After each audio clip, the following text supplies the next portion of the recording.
Hello बच्चों, आइए प्रश्न को देखते हैं। तो प्रश्न में दिया गया है जल का मोलल अवनमन स्थिरांक 1.86 है। यदि 342 ग्राम सुक्रोज को 1000 ग्राम जल में घोला जाए तो विलयन का हिमांक होगा। तो ये हमारे चार विकल्प दिए गए हैं, ए, बी, सी, डी। तो आइए मुख्य अवधारणा की चर्चा करते हैं।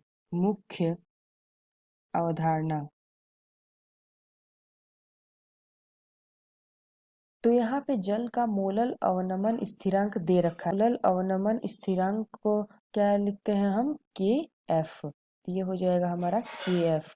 इसे के एफ से इसे हम प्रदर्शित करते हैं। तो हमारा के एफ क्या दिया हुआ है, 1.86। तो ये हो जाएगा 1.86 केल्विन किलो ग्राम प्रति मोल। यदि 342 ग्राम सुक्रोज को 1000 ग्राम जल में घोला जाए तो विलयन का हिमांक होगा। तो ये जो सुक्रोज दिया है 342, इसको हम लिखेंगे स्मॉल w इक्वल टू 342 ग्राम। ये दे रखा है। ये जो W है ये सुक्रोज की मात्रा को व्यक्त कर रहा है। तो यहाँ पे ये जो जल दिया है इसको हम कैपिटल W से प्रदर्शित करेंगे। तो यह हो जाएगा हमारा W इक्वल टू 1000 ग्राम। 1000 ग्राम जल में घोला जाए तो विलयन का हिमांक होगा, यही हमें बताना है। तो हमें विलयन का हिमांक बताना है, तो इसको क्या लिखेंगे हम, टी एफ हमें बताना है। टी एफ का हमें मान ज्ञात करना है। तो सुक्रोज जो दिया हुआ है उसका रासायनिक सूत्र क्या होता है, तो सुक्रोज का रासायनिक सूत्र होता है C12H22O11। तो आइए इसका हम अणु भार देख लेते हैं। तो अणु भार क्या होता है, M डैश इक्वल टू 12 गुणे 12 प्लस 2 गुणे 1 प्लस 11 गुणे 16। अगर हम इसे हल करेंगे तो हमें सुक्रोज का अणु भार आ जाएगा। तो यह हो जाएगा हमारा M डैश इक्वल टू, इसको अगर हम हल करते हैं तो 342 ग्राम प्रति मोल। यहाँ पे हमें हिमांक में अवनमन ज्ञात करना है। तो हम लिखेंगे, तो हम निकालेंगे डेल्टा टी एफ। तो यह हमारा होता है 1000 गुणे के एफ गुणे W और बटे में कैपिटल W गुणे M डैश। ये हमारा अणु भार है। यहाँ से हम हिमांक में अवनमन ज्ञात कर सकते हैं। दिए गए सूत्र में हम अपने मान को लगा देते हैं।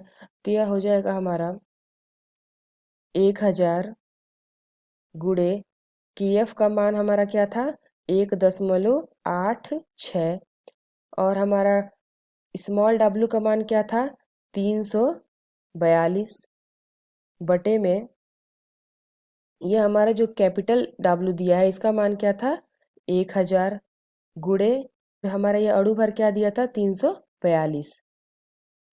तो ये 342 कट जाएगा और ये 1000 से 1000, तो हमें प्राप्त क्या होगा, डेल्टा टी एफ 1.86 ये हमें प्राप्त होगा।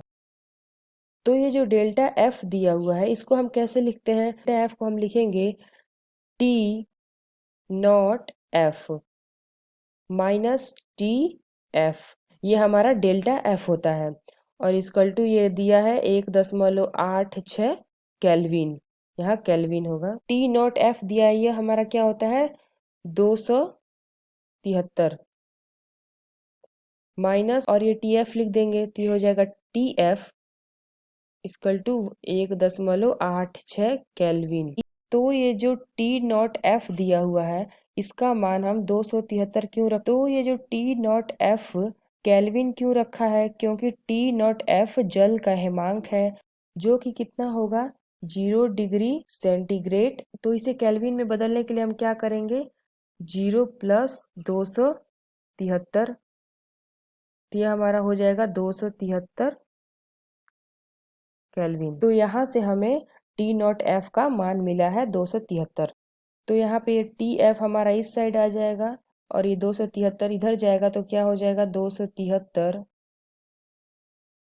ऋण 1.86। तो ये जो मान आएगा यह हमारा केल्विन में आएगा। तो इसे सेंटीग्रेड में बदलने के लिए क्या करेंगे, जो केल्विन में आया था मान उसमें से हम 273 घटा देंगे। तो यह हो जाएगा हमारा TF, ये 273 तो माइनस 1.86, इसको हम 273 से घटा देंगे तो ये हमारा सेंटीग्रेड में आ जाएगा उत्तर। तो ये हो जाएगा क्या, TF इक्वल टू, इसको हम हल करेंगे तो हमें क्या प्राप्त होगा, -1.8 डिग्री सेंटीग्रेड। तो ये हमारा डिग्री सेंटीग्रेड में उत्तर आ गया। तो आइए अपने विकल्प को देखते हैं कि कौन सा विकल्प सही है। यह जो पहला विकल्प है 1.86 डिग्री सेंटीग्रेड, तो ये हमारा उत्तर नहीं होगा। तो यह जो दूसरा विकल्प है -1.86 डिग्री सेंटीग्रेड, तो ये हमारा सही होगा। तो ये जो तीसरा विकल्प है -3.92 डिग्री सेंटीग्रेड, तो ये भी हमारा उत्तर नहीं होगा। और ये चौथा विकल्प है 3.92 डिग्री सेंटीग्रेड, तो ये भी हमारा उत्तर नहीं होगा। तो हमारा सही विकल्प होगा बी। आशा करते हैं आपको समझ में आया होगा। धन्यवाद।